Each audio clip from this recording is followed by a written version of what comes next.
ജീവമൊഴി കാൽവരിനാഥന്റെ സ്നേഹമൊഴി തിരുനിറത്താൽ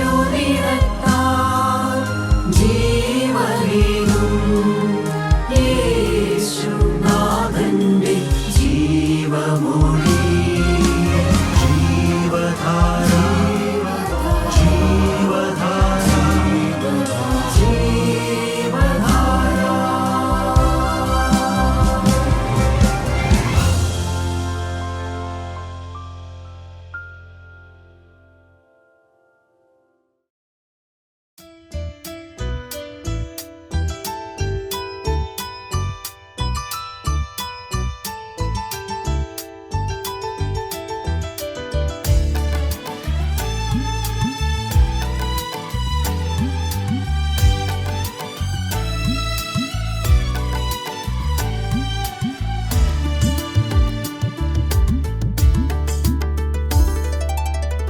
ഒന്നേയുള്ളെനിക്കാനന്ദമുലകിൽ യേശുവിൻ സന്നിധി അണയുവതേ.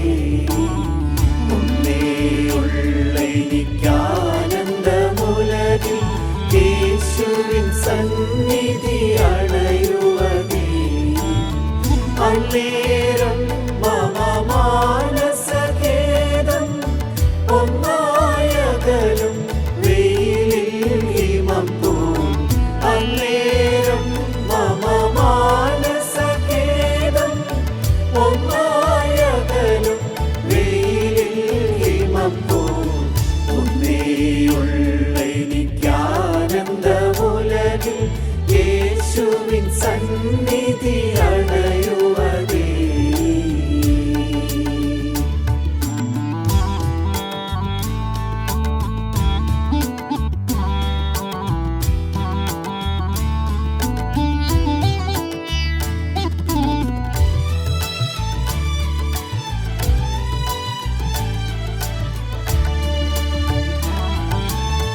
കണ്ണീർ താഴ്വരയുണ്ടെനിക്കനവധി മണ്ണിൽ ജീവിത പാതയതിൽ. കണ്ണീർ താഴ്വരയുണ്ടെനിക്കനവധി മണ്ണിൽ ജീവിത പാതയതിൽ. എന്നാലും ഭയമെന്തിനരികിൽ നന്നായവൻ കൃപ മഴ പോൽ ചൊരികിൽ. എന്നാലും ഭയമെന്തിനരികിൽ നന്നായവൻ കൃപ മഴ പോൽ ചൊരികിൽ. ഒന്നേയുള്ളെനിക്കാനന്ദമുലകിൽ യേശുവിൻ സന്നിധി അണയുവതേ.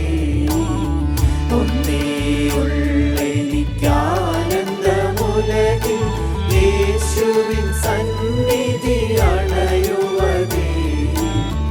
അന്നേരം മമ മാനസഖേദം ഒന്നായകലും വെയിലിൽ ഹിമം പോൽ. അന്നേരം മമ മാനസഖേദം ഒന്നായകലും വെയിലിൽ ഹിമം പോൽ. ഒന്നേയുള്ളെനിക്കാനന്ദമുലകിൽ യേശുവിൻ സന്നിധി അണയുവതേ.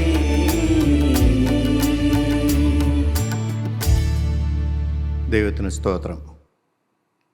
ദൈവത്തിൻ്റെ വചനവുമായി അല്പനേരം നമുക്ക് ദൈവസന്നിധിയിൽ ഇരിപ്പാൻ വീണ്ടും വീണ്ടും നമുക്ക് അവസരം തരികയാണ്.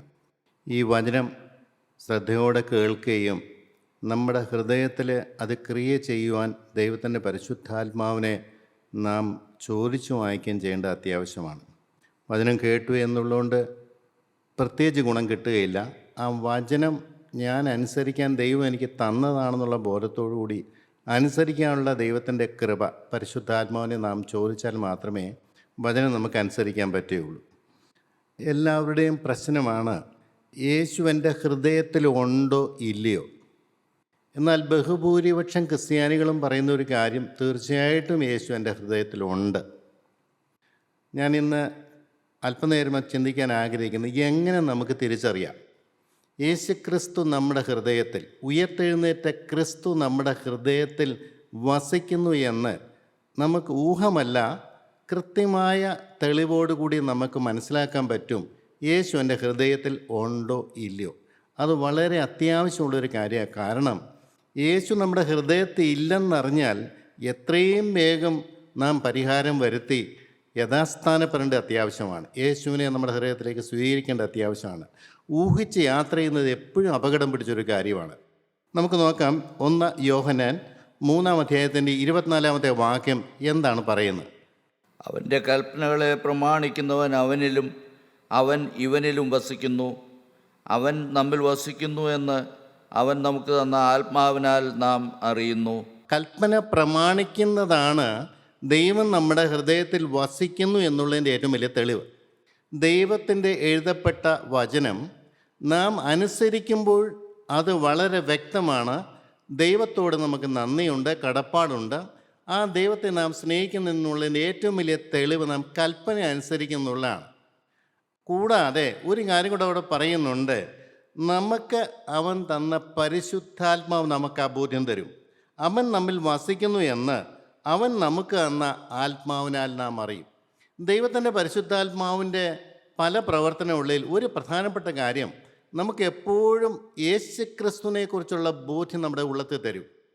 യേശുക്രിസ്തു നമ്മുടെ ഹൃദയത്തിൽ വസിക്കുന്നു എന്നുള്ളത് ആത്മാവാണ് നമുക്കത് മനസ്സിലാക്കി തരുന്നത്. അപ്പോൾ നമുക്ക് എന്താണെന്ന് പറഞ്ഞാൽ ദൈവാത്മാവ് എപ്പോഴും നമുക്ക് യേശുവിനെക്കുറിച്ച് നമുക്ക് ചിന്ത തരും. യേശു പ്രസാദിക്കുന്നതാണോ അല്ലയോ, നിൻ്റെ നോട്ടം ദൈവം പ്രസാദിക്കുന്നതാണോ, നിൻ്റെ നടപ്പ് ദൈവം പ്രസാദിക്കുന്നതാണോ എന്നുള്ള അകത്തു നിന്ന് മന്ത്രിക്കുന്ന ഒരു സകല സത്യത്തിലും വഴി നടത്തുന്ന പരിശുദ്ധാത്മാവ് എന്ന് പറഞ്ഞിട്ടുണ്ട്. കൂടാതെ പറയുന്നുണ്ട്, ഞാൻ ഭൂമിയിൽ ജീവിച്ച കാലത്ത് എന്തൊക്കെ പറഞ്ഞിട്ടുണ്ടോ അത് മുഴുവൻ ഈ പരിശുദ്ധാത്മാവ് നിങ്ങൾക്ക് വെളിപ്പെടുത്തി തരും. അതായത് വേദപുസ്തകം മുഴുവൻ നമ്മുടെ ഹൃദയത്തിലേക്ക് പകർന്നു തരുന്ന പരിശുദ്ധാത്മാവാണ്. അപ്പോൾ ഈ പരിശുദ്ധാത്മാവ് ഇല്ലാത്ത മനുഷ്യനെ സംബന്ധിച്ച് അവന് ഇങ്ങനെയുള്ള യാതൊരു ചിന്തയും കാണില്ല. അവന് ദൈവത്തെക്കുറിച്ച് ചിന്ത കാണുകയില്ല, കർത്താവായ യേശുക്രിസ്തുവിനെക്കുറിച്ച് ചിന്ത കാണുകയില്ല, കൽപ്പനകളെക്കുറിച്ച് ബോധ്യമില്ല. അവൻ രാവിലെ എഴുന്നേറ്റ് ചടങ്ങിനൊന്ന് പ്രാർത്ഥിച്ചു, പിന്നെ ലോക കാര്യം മുഴുവൻ ഹൃദയത്തിൽ നിൽക്കുകയാണ്. അവൻ ചെയ്യുന്ന ജോലിയിൽ അവൻ വ്യാപൃതനായിരിക്കുകയാണ്. വൈകുന്നേരം വരെയും കഠിനാധ്വാനം ചെയ്യുന്നു. അതിനിടയ്ക്കൊന്നും അവന് ക്രിസ്തുവിങ്കിലേക്ക് അവൻ്റെ ഹൃദയം പോവുകയില്ല. അതാ ഈ പരിശുദ്ധാത്മാവ് ഉള്ളവർക്കുള്ള ഗുണം, ആ പരിശുദ്ധാത്മാവ് പാപബോധവും കുറ്റബോധവും തരിക മാത്രമല്ല, യേശുവിനെക്കുറിച്ച് എപ്പോഴും ഈ ആത്മാവ് നമുക്ക് ബോധ്യം വരുത്തിക്കൊണ്ടിരിക്കും. ആ പരിശുദ്ധാത്മാവ് ഇല്ലാതെ വരുമ്പോഴുള്ള കുഴപ്പം, വെറും ജഡിക മനുഷ്യനായി, ലോക മനുഷ്യനായി, അക്രൈസ്തവരെ പോലെ നാം ഈ ഭൂമി ജീവിക്കും. പ്രകടമായ പാപമൊന്നും ചെയ്യുന്നില്ലായിരിക്കും. എത്രയോ പേരങ്ങനെ പാപം ചെയ്യാത്തവരായ അക്രൈസ്തവർ പോലും ഉണ്ട്. അതുകൊണ്ട് ദൈവം നമ്മുടെ ഹൃദയത്തിലുണ്ടെന്ന് പറയാൻ പറ്റില്ല.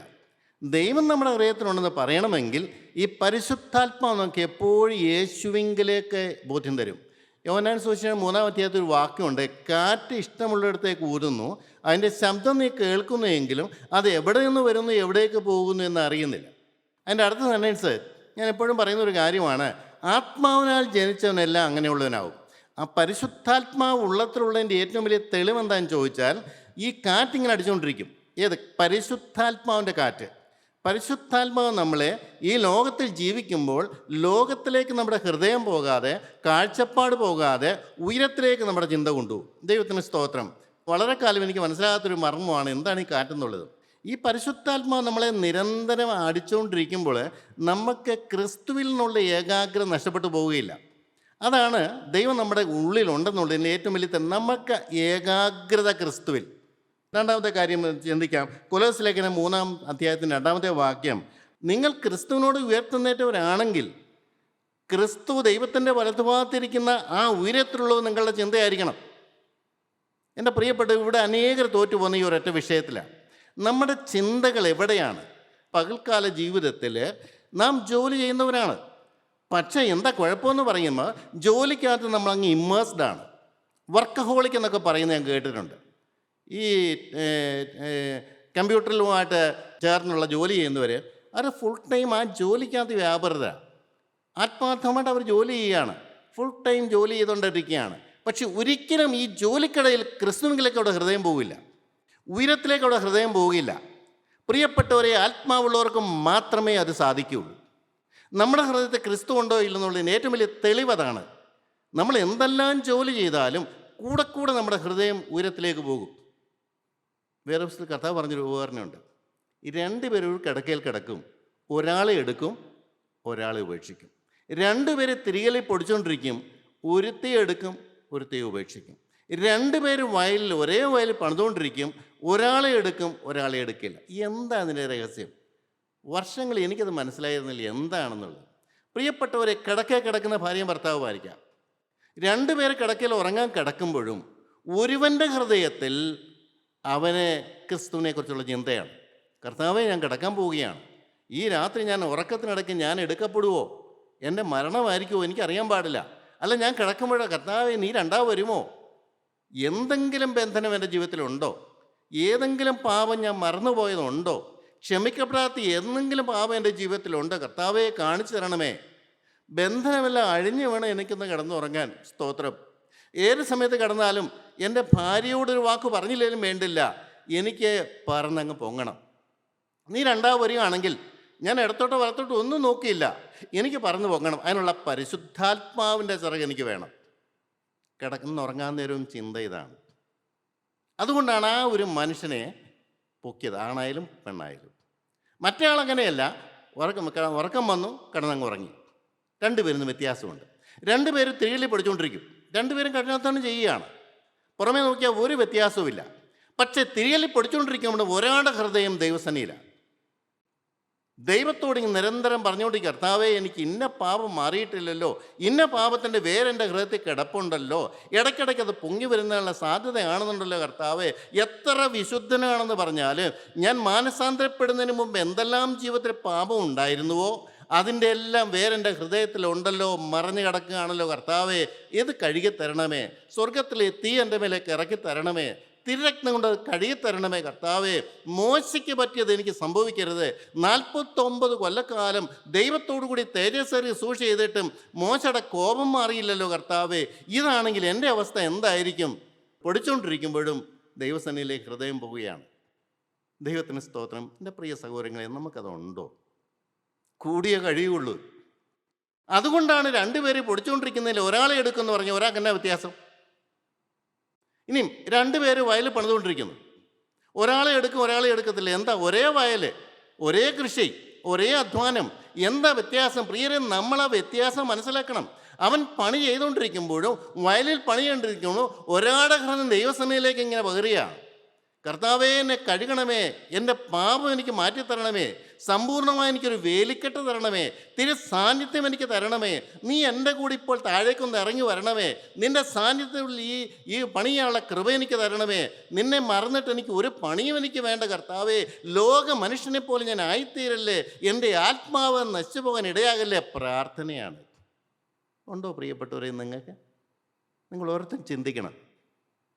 ദൈനംദിന ജീവിതത്തിൽ രാത്രിയായാലും പകലായാലും ജോലി ചെയ്യുമ്പോഴായാലും അല്ലാതിരിക്കുമ്പോഴും നമ്മുടെ ഹൃദയം എവിടെയാണ്? ഉയരത്തിലുള്ളതിലേക്കാണ് നമ്മുടെ ഹൃദയം പോകുന്നത്. വേറെ ദിവസം പറയുന്നു ഉയരത്തിലുള്ള ചിന്തകളെ നയിക്കണമെന്ന്. നമ്മൾ പറയും നമ്മളെ കൊണ്ട് സാധിക്കത്തില്ലെന്ന്. നിങ്ങൾ തന്നെ പറയാം, ക്രിസ്തു നമ്മുടെ ഹൃദയത്തിനുണ്ടോ ഇല്ല എന്നുള്ളത്. പിന്നെ 1 തെസ്സലോനിക്കർ 3-ാമത്തെ കാര്യമാണ് 5:16 പറയും, എപ്പോഴും സന്തോഷിപ്പീൻ, ഇടപെടാതെ പ്രാർത്ഥിപ്പീൻ, എല്ലാറ്റിനും സ്തോത്രം ചെയ്യുവീൻ, ഇതല്ലോ നിങ്ങളെക്കുറിച്ച് ക്രിസ്തു യേശുവിൽ ദൈവ ഇഷ്ടം. ദൈവത്തിന് സ്തോത്രം. പ്രിയപ്പെട്ടവർ, ഇത് സാധിക്കും. ഞാൻ പലരോട് ചോദിച്ചപ്പോൾ പറയും, ഇതൊക്കെ സാധിക്കുന്ന കാര്യമല്ല, പ്രകടമായ പാവം ചെയ്ത് ജീവിച്ചാൽ മതി. എത്തൂല്ല പ്രിയരെ. ദൈവം പറഞ്ഞിരിക്കുന്ന വചനം അതാണ്. എപ്പോഴും സന്തോഷിപ്പീൻ, ഇടപെടാതെ പ്രാർത്ഥിപ്പീൻ, എല്ലാറ്റിനും സ്തോത്രം ചെയ്യൻ. എപ്പോഴും സന്തോഷിക്കാൻ പറ്റുമോ? നിസ്സാര കാര്യം മതി, നമ്മുടെ ഹൃദയം വാടും. ഭർത്താവ് എന്തെങ്കിലും ഒരു വഴക്ക് പറഞ്ഞാൽ മതി, ഭാര്യയുടെ ഹൃദയം വാടും. ഇതല്ലേ നമ്മുടെ ജീവിതം? പ്രശ്നം എന്തു ആയിക്കോട്ടെ, സങ്കടങ്ങൾ എന്തു ആയിക്കോട്ടെ, കടബാധ്യത എന്തു ആയിക്കോട്ടെ, മക്കളുടെ വിഷയം എന്തു ആയിക്കോട്ടെ, രോഗങ്ങൾ എത്ര ആയിക്കോട്ടെ, ആ ലാസറിനെ നോക്കി പഠിക്കണം. എന്തെങ്കിലും ലാസറിനുണ്ടായിരുന്നു? എന്തെങ്കിലും +1 ലാസറിനുണ്ടായിരുന്നു? അവന് ഭാരം വന്നില്ല, ആകുലം വന്നില്ല, ടെൻഷൻ വന്നില്ല. അവൻ്റെ ഹൃദയം ദൈവസന്നിധി എപ്പോഴും പോയിക്കൊണ്ടിരുന്നു. പട്ടി നിൽക്കുന്നെങ്കിൽ നക്കട്ടെ, ഇന്നോ നാളെയോ ഞാനിവിടുന്ന് കടന്നു പോകാനുള്ളതെന്ന് പരിശുദ്ധാത്മാവ് അവൻ്റെ ഉള്ളിൽ ബോധ്യം കൊടുത്തു. ദൂതന്മാരവനെ മരിച്ചപ്പോൾ കൂട്ടിക്കൊണ്ടുപോയെന്നാണ് പറയുന്നത്. ദൂതന്മാരുടെ സംരക്ഷണം ഈ പകൽക്കാല ജീവിതത്തിലുണ്ടായിരുന്നു. എൻ്റെ പ്രിയരെ, എനിക്ക് പ്രശ്നം വരുമ്പോൾ ഞാൻ ഉടനെ ലാസറെ ഓർക്കും. ലാസറിനത്രയുള്ളത്ര കഷ്ടപ്പാട് ആർക്കും ഉണ്ടായിട്ടില്ലല്ലോ.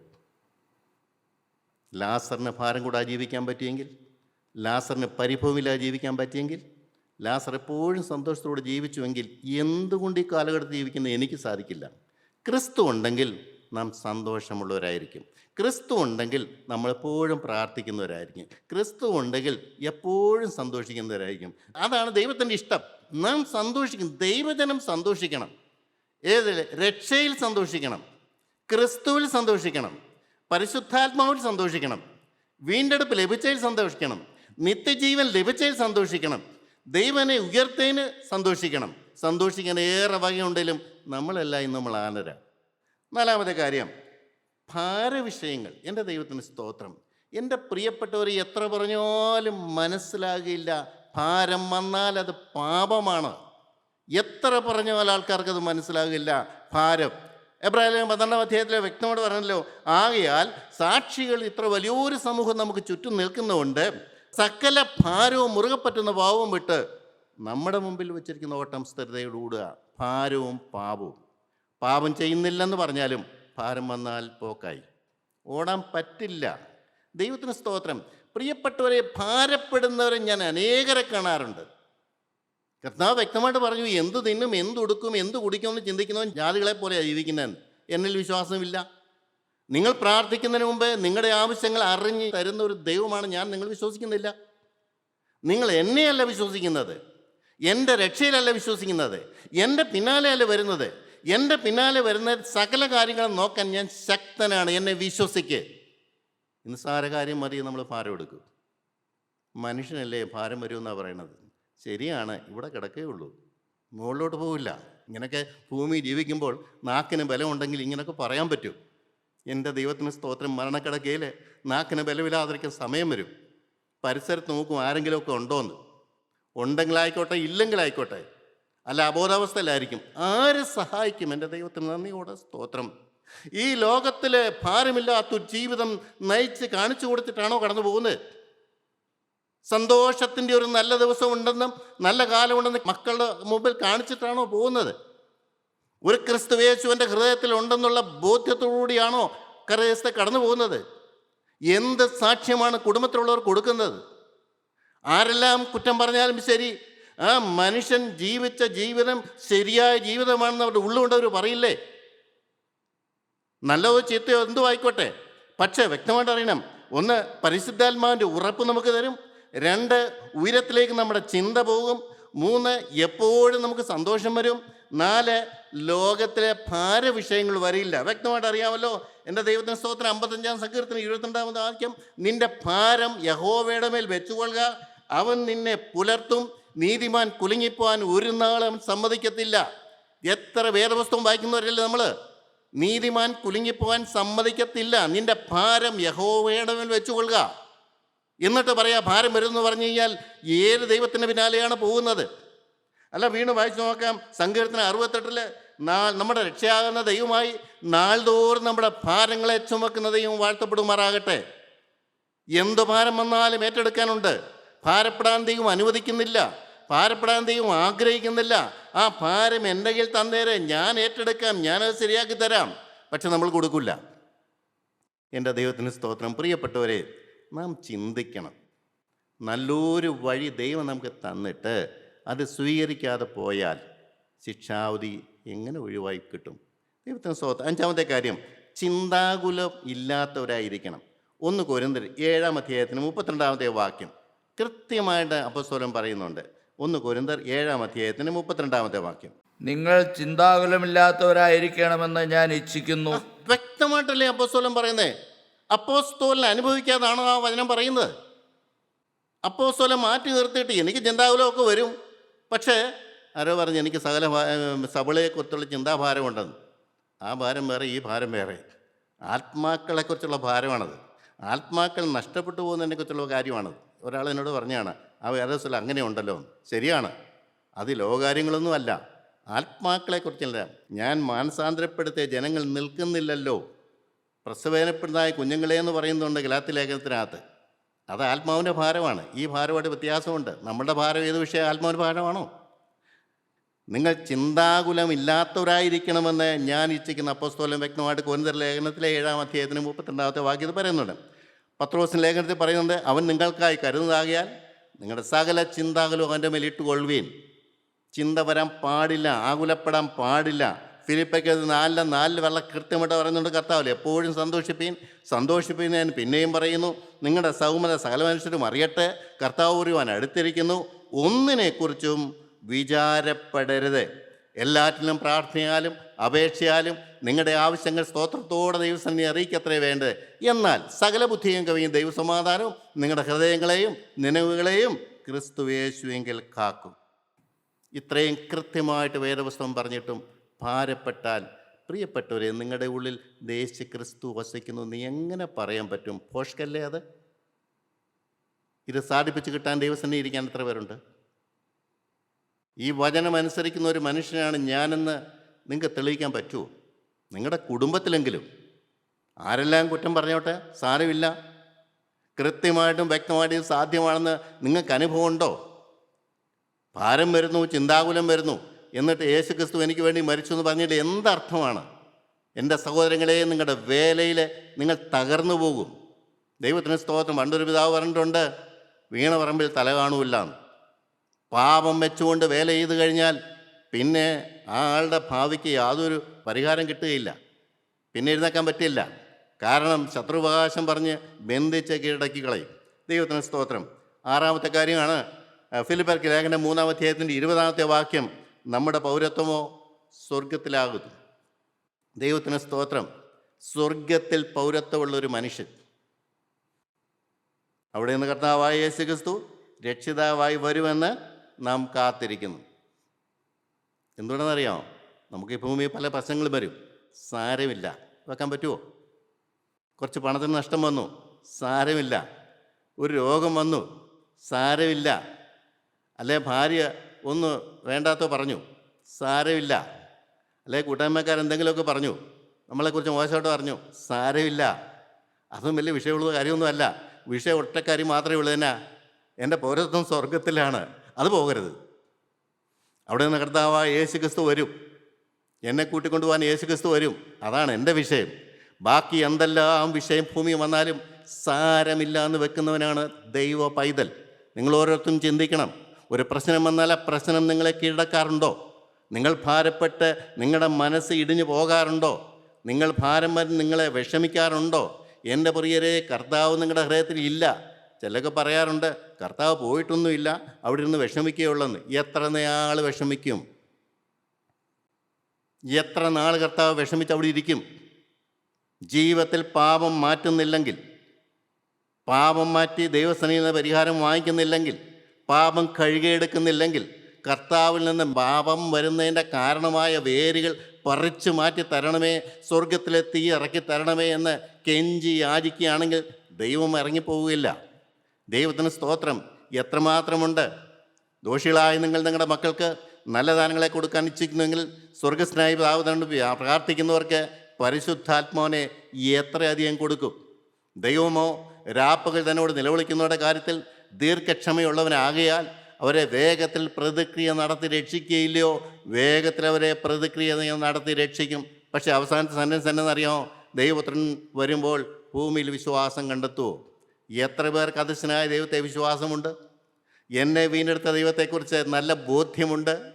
എനിക്ക് വേണ്ടി ജീവൻ തന്ന ദൈവത്തിൻ്റെ സ്നേഹത്തെ കണ്ടവർ എത്ര പേരുണ്ട്? സ്തോത്രം.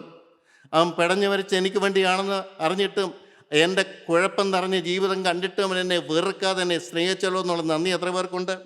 എൻ്റെ ദൈവത്തിന് സ്തോത്രം. പ്രിയപ്പെട്ടവരെ, പൗരത്വം സ്വർഗത്തിലാണെന്നുള്ള ബോധ്യമുണ്ടെങ്കിൽ ഈ ലോകം ചപ്പെന്നും ചവർന്നു എണ്ണും. ഈ പ്രവാസകാലം ഭയത്തോടെ കഴിക്കണമെന്നാണ് പറഞ്ഞ്, മുഖപക്ഷം കൂടാതെ ഓരോരുത്തനെ അവനവൻ്റെ പാപത്തിന് തക്കവണ്ണം ന്യായം വിധിക്കുന്നുവെന്ന് നിങ്ങൾ പിതാവെന്ന് വിളിക്കുന്നുവെങ്കിൽ നിങ്ങളുടെ പ്രവാസകാലം ഭയത്തോടെ കഴിവീൻ. ആർക്കുണ്ട് ഭയം? ആർക്കും ഭയമില്ല. മനുഷ്യരെയും ഭയമില്ല, ദൈവത്തെയും ഭയമില്ല, യേശു ക്രിസ്തുവിനെയും ഭയമില്ല, ദൈവവചനത്തെയും ഭയമില്ല. എൻ്റെ ദൈവത്തിന് സ്തോത്രം. എല്ലാം കാണുന്നൊരു ദൈവമുണ്ട്. ഞാൻ ഒരു ന്യായാസനത്തിന് മുമ്പിൽ നിൽക്കേണ്ടവനാണ്. എന്നെ ന്യായം വിധിക്കുന്ന ഒരു ദൈവമുണ്ട്. അന്ന് എനിക്ക് ന്യായം പറയാൻ എനിക്ക് സാധ്യമല്ല. ഇന്നെല്ലാത്തിനും പരിഹാരമുണ്ട്. നല്ല കാലം, കൃപയുടെ കാലം, ആത്മാവ് ഇറങ്ങുന്ന കാലം, തിരക്തം തിളങ്ങുന്ന ഒരു കാലം.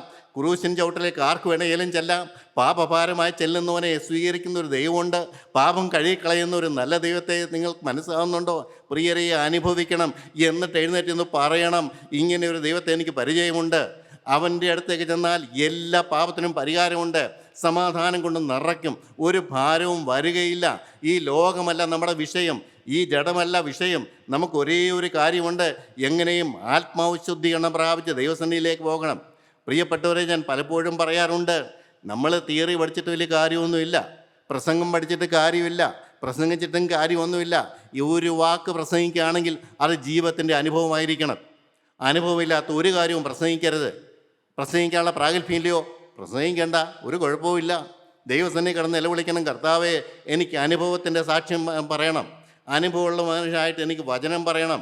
ഈ വേദപുസ്തകം എഴുതിയിരിക്കുന്ന സത്യമാണെന്നും അത് മനുഷ്യനക്ക് സാധിക്കുന്ന കാര്യമാണെന്നും, സാധിക്കുന്നില്ലെങ്കിൽ ചെന്ന് പരിശുദ്ധാത്മാവിൻ്റെ കൃപ ചോദിച്ചാൽ തരുമെന്നും, ഇത് സാധിക്കാത്ത കാര്യമല്ലെന്നും, സന്തോഷത്തിൻ്റെ ഒരു നല്ല ജീവിതമാണെന്നും, യേശുക്രിസ്തുവിൻ്റെ സാന്നിധ്യം ഭൂമിയിൽ ജീവിക്കുമ്പോൾ ലഭിക്കുമെന്നും, യേശുക്രിസ്തുവിൻ്റെ കരം പിടിച്ചുകൊണ്ട് ഈ ഭൂമിയിൽ ജീവിക്കാമെന്നുള്ളത് പറഞ്ഞാൽ ആരുടെ ഹൃദയമാണ് കുത്തി തുളയ്ക്കാത്തത്? പ്രിയപ്പെട്ടവരെ, ജ്ഞാനം പറഞ്ഞിട്ട് കാര്യമൊന്നുമില്ല. വേറെ ചില സത്യങ്ങളൊന്നും വിളിച്ചു പറഞ്ഞിട്ടൊന്നും കാര്യമൊന്നുമില്ല. ജനത്തിനൊന്നും ഇത് ആവശ്യമില്ല. അവർക്ക് വേണ്ടത് സമാധാനമാണ്, അവർക്ക് വേണ്ടത് സ്വസ്ഥതയാണ്, അവർക്ക് വേണ്ടത് ആശ്വാസമാണ്. അത് തരുന്നൊരു ദൈവമുണ്ട്. എപ്പോഴാണ് ദൈവം തരുന്നത്? ഞാൻ പാപത്തോട് യാത്ര പറയുമ്പോൾ, ക്രിസ്തുവിനായിട്ട് എൻ്റെ ജീവനം സമർപ്പിക്കുമ്പോൾ. ദൈവത്തിന് സ്തോത്രം. ജീവിതം ക്രിസ്തുവിൻ്റെ കരങ്ങളിലേക്ക് കൊടുക്കാതെ ഇതൊന്നും നടക്കുകയില്ല. ക്രിസ്തു സൗജന്യമായ മാനസാന്തരം തരും, ശരിയാണ്. എന്നെ വിശ്വസിച്ചുകൊണ്ട് ദൈവം എനിക്ക് മാനസാന്തരം തരും. പക്ഷേ ആ ദൈവത്തിൻ്റെ വിശ്വാസം ഞാൻ പൂർത്തീകരിക്കണം. ഞാൻ അവൻ്റെ സന്നിധിയിൽ ചെന്നിട്ട് ഞാൻ അവനോട് പറയണം, കർത്താവേ, നീ അർഹതയില്ലാത്ത വലിയ ഭാഗ്യം എനിക്ക് തന്നു. അനേകർക്ക് ഈ വിളി ലഭിക്കാത്തപ്പോൾ എനിക്ക് ഈ വിളി തന്നു. കർത്താവേ, നീ എൻ്റെ കഴിഞ്ഞകാലം എല്ലാം ക്ഷമിച്ചു തന്നു. അഗാധ കൂപത്തിൽ തന്നെ പൊക്കിയെടുത്ത് എനിക്ക് നിന്നോട് നന്ദിയുടെ കടപ്പാടുണ്ട്. ഞാൻ എന്തു ചെയ്യേണ്ടു? എങ്ങനെ എനിക്ക് പ്രത്യുപകാരം ഞാൻ നിനക്ക് ചെയ്യേണ്ടിയിരിക്കുന്നു? ഒന്നും ചെയ്യണ്ട, നിൻ്റെ ജീവിതം എനിക്ക് തന്നാൽ മാത്രം മതി. ശത്രു അവകാശം പറയുന്ന കാര്യങ്ങൾ നീ തിരിച്ചറിഞ്ഞതുമായി എൻ്റെ സന്നിധി വന്നാൽ മതി. ഞാനത് പരിഹരിച്ചോളാം. ഈ കൊശവൻ, ഈ ചീത്തയായി പോയ പാത്രം അത് ശരിയാക്കുകയല്ല, പുതിയ പാത്രമാക്കി തരുമെന്നാണ് പറഞ്ഞത്. എൻ്റെ ദൈവത്തിന് സ്തോത്രം.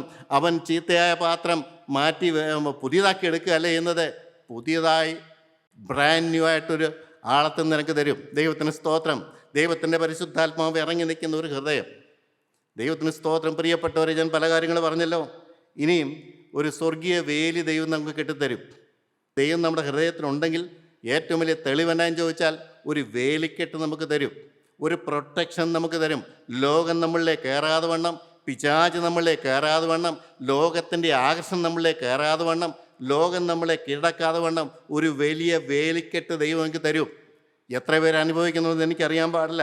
ദൈവത്തിന് സ്തോത്രം. 1 യോഹന്നാൻ 3-ാം അധ്യായത്തിൻ്റെ 2-3 വാക്യത്തിൽ പറയുന്നുണ്ട്, കർത്താവായ യേശു ക്രിസ്തു വീണ്ടും വരും. അവനിൽ ഈ പ്രത്യാശയുള്ളവനെല്ലാം അവൻ നിർമ്മലനായിരിക്കുന്ന പോലെ നിർമ്മലീകരിക്കും. പ്രിയപ്പെട്ടവരെ, വളരെ കൃത്യമാണ് പറഞ്ഞത്. കർത്താവായ യേശു ക്രിസ്തു വീണ്ടും വരുന്നത് വിശുദ്ധരെ ചേർക്കാനാണ്. നാം വിശ്വസിക്കുന്നുണ്ടെങ്കിൽ, ആ വിശുദ്ധന്മാരുടെ പദവിയിലേക്ക് ഞാൻ എത്തിയില്ലെങ്കിൽ, അതിനുവേണ്ടി ദാഹിക്കുന്നില്ലെങ്കിൽ, അതിനുവേണ്ടി അധ്വാനിക്കുന്നില്ലെങ്കിൽ, അതിനുവേണ്ടി പാപത്തോട് യാത്ര പറഞ്ഞ് കൃപയ്ക്ക് വേണ്ടി യാചിക്കുന്നില്ലെങ്കിൽ, അവൻ വരുമ്പോൾ അവൻ നിർമ്മലനായിരിക്കുന്ന പോലെ നമുക്ക് നിർമ്മലനായിരിക്കാൻ പറ്റില്ല.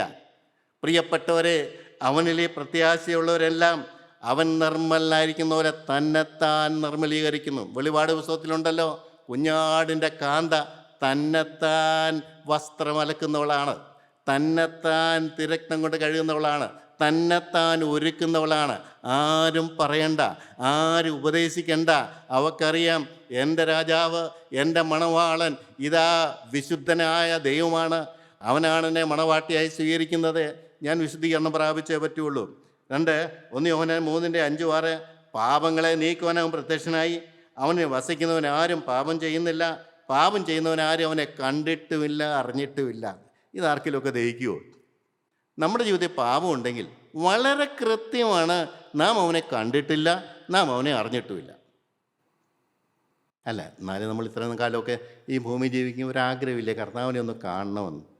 എത്ര പേർക്കുണ്ട് ആ ആഗ്രഹം? നമ്മുടെ നല്ല ആഗ്രഹങ്ങൾ ഒരിക്കലും കർത്താവ് നിരാകരിക്കുകയില്ല. മോശ പോലും ചോദിച്ചു, അത് ജഡിയെ കണ്ണുകൊണ്ട് കാണണമെന്നാണ്. പക്ഷേ എങ്കിലും ഒരു കാര്യം സാധിപ്പിച്ചു കൊടുത്തില്ലേ? ആ തേജസ്സിൻ്റെ പുറവശമെങ്കിലും കാണാൻ പറ്റിയില്ലേ? ദൈവത്തിന് സ്തോത്രം. തേജോമനായ ദൈവത്തെ ആ വലിയ ആ മലയുടെ മണ്ടയ്ക്ക് പോയപ്പോൾ തേജസ്കണ്ണം പ്രാപിക്കുന്ന ക്രിസ്തുവിനെ കാണാൻ പറ്റിയില്ലേ? ആഗ്രഹിച്ചാൽ തരാത്തതാണോ ദൈവം? എൻ്റെ കർത്താവേ, എനിക്കിത് വേണം, പാപമില്ലാത്തൊരു ജീവിതം വേണം, പിശാച് അവകാശമില്ലാത്തൊരു ജീവിതം വേണം. പിശാച് എന്നിൽ കയറി എന്നിൽ ക്രിയ ചെയ്യാൻ ഞാൻ സമ്മതിക്കത്തില്ല. കാരണം ഞാൻ നിൻ്റെതാണ്, നീ വില കൊടുത്ത് വാങ്ങിച്ചതാണ്, തിരുരക്തം ചിന്തിയതാണ്, പരിശുദ്ധ രക്തം എൻ്റെ മേൽ വീണതാണ്, നിൻ്റെ ആത്മാവിനെ എൻ്റെ മേൽ തന്നതാണ്. ഇനിയും പാപം ഇവിടെ വരാൻ പാടില്ല, ഇനിയും പിശാച് ഇവിടെ കയറാൻ പാടില്ല, പാടില്ല, പാടില്ല. അത് നിൻ്റെ തീരുമാനമാണ്, എൻ്റെയും തീരുമാനമാണ്. കർത്താവേ, എനിക്ക് സാധിപ്പിച്ചു തരുന്നതിന് ബലം പിടിച്ചാൽ സാധിപ്പിച്ചു തരില്ലെന്നാണ് പറയുന്നത്. അങ്ങനെയുള്ള ദാഹം നമുക്കുണ്ടോ പ്രിയപ്പെട്ടവരെ?